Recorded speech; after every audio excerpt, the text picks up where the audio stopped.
بسم الله الرحمن الرحيم، والصلاة والسلام على أشرف المرسلين سيدنا محمد النبي الأمي وعلى آله وأصحابه أجمعين. ازيكم يا حبايبي؟ عاملين ايه؟ وحشتوني. هنعمل ايه النهارده؟ هنعمل أحلى بيتزا ببواقي فراخ عندنا في التلاجة.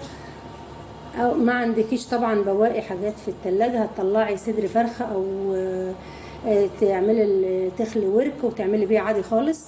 طبعا حتة زبدة هتحطها في الطاسة وهتعملي بيها أحلى بيتزا وأحلى غدا هتعمليه سريع. ما شاء الله ولا قوة الا بالله. يلا نصلي على الرسول ونبدأ مع بعض نشوف هنعمل ايه يا حبايبي. اللهم صل وسلم وبارك على سيدنا محمد وعلى اهله واصحابه اجمعين.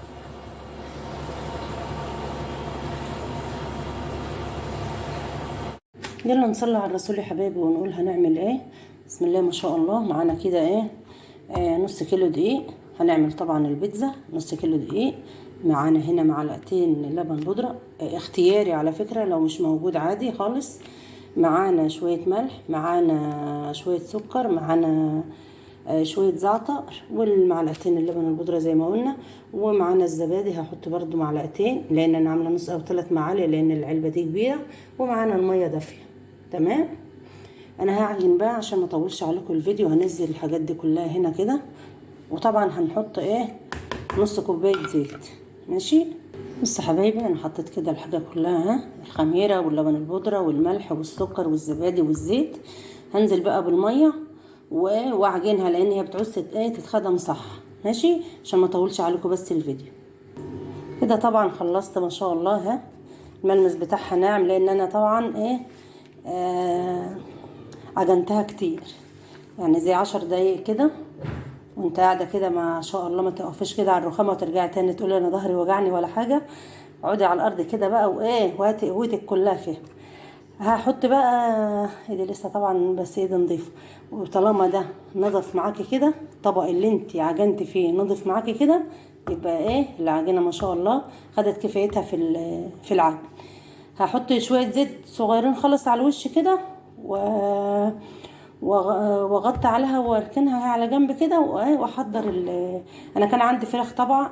انا كنت عامله فراخ امبارح مسلوقه، فولادي ما اكلوهاش كلها. فانا كده هعملها واعمل فلفل واعمل بصل وشويه الحبشتكنات دول كلهم وارجع لكم تاني هوريكم انا هعمل ايه برضه. ده الصوص بتاع البيتزا يا حبايبي اللي هنعمله. طماطم، بصل، توم. هنحطه هنا. بسم الله الرحمن الرحيم. وهنحط عليه طبعا وقرن فلفل احمر. انا ما قلتلكوش عليه اهو عشان نشبه الطماطم بقى، انا قلت ايه. تمام. يبقى بصل، توم، واحد فلفل احمر، والطماطم. هنحط عليه شويه الميه دول وهنشغل عليه بقى ايه على البوتاجاز كده. بسم الله. ده الصوص بتاع البيتزا اللي هنعمله. يستوي معانا طبعا هنغطي عليه ما شاء الله. بسم الله اهو. هغطي عليه انا كده بقى واسويها واعملها بالهاند بلندر او في الخلاط وارجع لكم تاني. بصوا حبايبي، انا كده اتعملت اهي. انا سايباها طبعا ده زي ما هو كده عشان انا هحطها على النار تاني. عملتها بالهاند بلندر. حطيت شويه بابريكا، وحطيت اللهم صل على حضره النبي نص مكعب ماجي لان الكميه اللي معايا قليله جدا. فانا هعملها وادوقها، لو احتاجت تاني ملح هحط لها بقيه المكعب. تمام. شويه فلفل اسود صغيرين. طبعا انا نسيت اقول لكم ان انا حطيت شويه زعتر وهي بتغلي، يعني انا عملت الكميه على قد النص كيلو دي بس يا حبايبي. تمام. حطها كده على النار بقى تاني كده. يا حبايبي انا عملت هنا البصله بس انا بديها صدمه بس مش بحمرها. يعني انت ممكن تحطها زي ما هي متقطعه. تمام. بس انا بحب اديها الصدمه دي. وحطيت شويه سكر صغيرين وحطيت ايه يعني حاجه صغيره خالص ماجي. تمام كده. هنزلها خالص وانزل مكانها الفراخ. انا طبعا نسيت اقول لكم ان انا عملت البصله في زبده، مش في زيت ولا سمنه، زبده ثانيه. ها. وهنزل بقى بالفراخ على طول. الفراخ طبعا معايا اهي. الفراخ طبعا مستويه. طيب مثلا ما عندكيش فراخ مستويه، تعملي ايه؟ طلعي الفراخ تقطعيها حتت صغيره، ونفس الزبده اللي انا حطيتها دي هتحطيها من غير ما تقلبي خالص. وتديها نفس التشويحه دي. احنا عارفين طبعا ان الفراخ مش بتاخد سوا خالص. كده هنزل بالتوابل بتاعتي بقى كده. بصوا يا حبايبي، انا طبعا دهنت الصينيه ورشيتها شويه دقيق سميد وقطعتها على 2. ادي واحده لسه هفردها طبعا. انا فردت دي تمام. لازم نعمل الحرف كده، ما حبيتش اطول عليكم الفيديو خالص. كده ما شاء الله اهو، بسم الله ما شاء الله لا قوه الا بالله. هنعمل ايه؟ هنعمل بقى بالشوكه كده كده كده كده كده كده كده كده كده كده كده. لازم ايه الخطوه دي. عملنا غدا من بواقي غدا، يعني احنا عملنا غدا ما شاء الله اهو من بواقي غدا.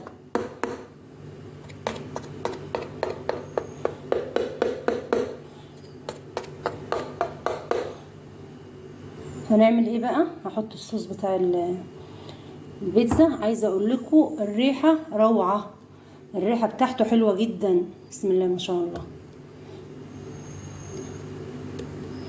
هنتهم كده اهو مع بعض خطوه بخطوه اهو.